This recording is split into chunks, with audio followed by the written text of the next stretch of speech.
It's dire, farmers battle their worst drought in 100 years. Photo essay. It's a pretty tough old time, says Coonabarabran farmer Ambrose Doolan. But if you're working with your family and everyone is looking out for each other, you count your blessings.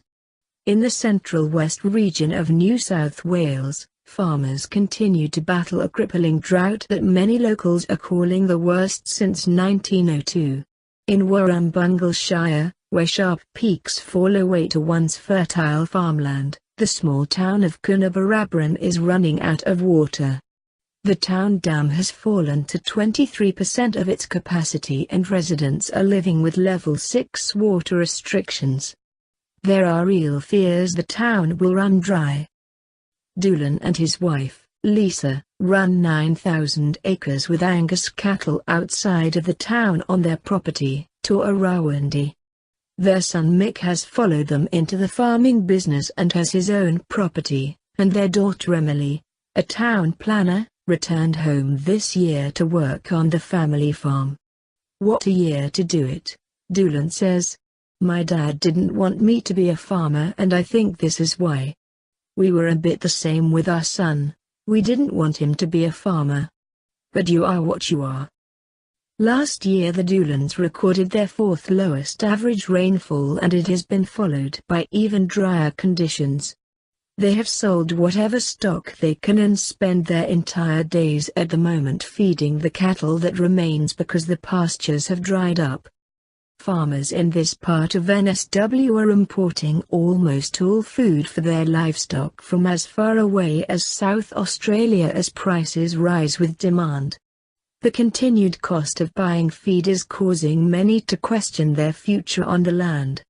The N.W.O government recently approved an emergency drought relief package of $600 million, at least $250 million of which will cover low-interest loans to assist eligible farm businesses to recover.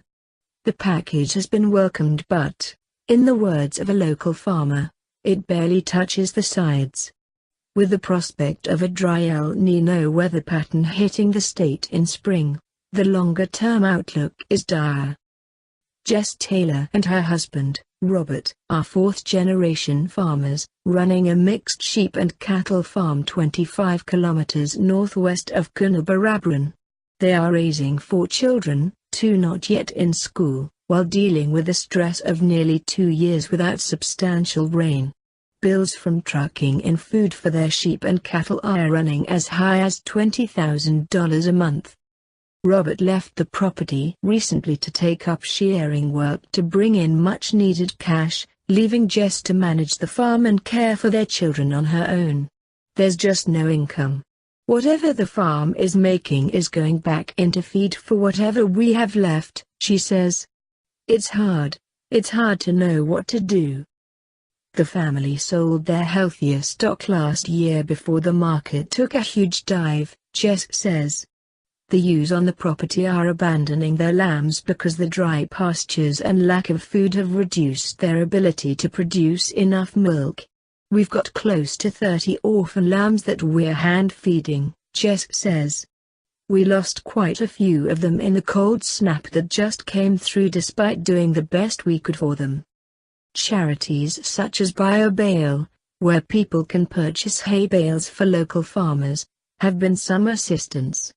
The Taylor's oldest son, Harry, asked for rain for his 6th birthday. While much of N.W.O experienced a wet start to winter, the dark skies over Coonabarabran have yet to deliver relief. The Taylors say they will not be taking up the government's loan, as they are already struggling with considerable debt. The Jerry family, also fourth-generation farmers, run sheep and cattle on their property Maryborough, 40 kilometers northeast of Coonabarabran. At the head of the family is Coral Jerry, 80, who lives on the farm alone after her husband of 55 years died in 2015. She is hand-feeding 40 orphaned lambs 4 to 5 times a day while her son Greg, his wife, Tanya, and their son Brett manage the farm. Things have become so desperate that Jerry's are mixing expired baby formula with their imported cottonseed to add nutrition for their struggling animals. It's a never-ending story at the moment, Greg says.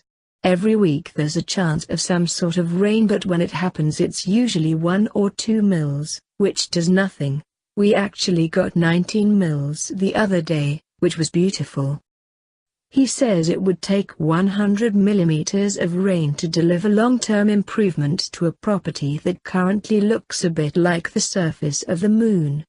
Financially, we're on our borderline now, he says. We destocked as much as possible early on as it got worse and worse. But what we're left with now is pretty much unsaleable in the condition they're in.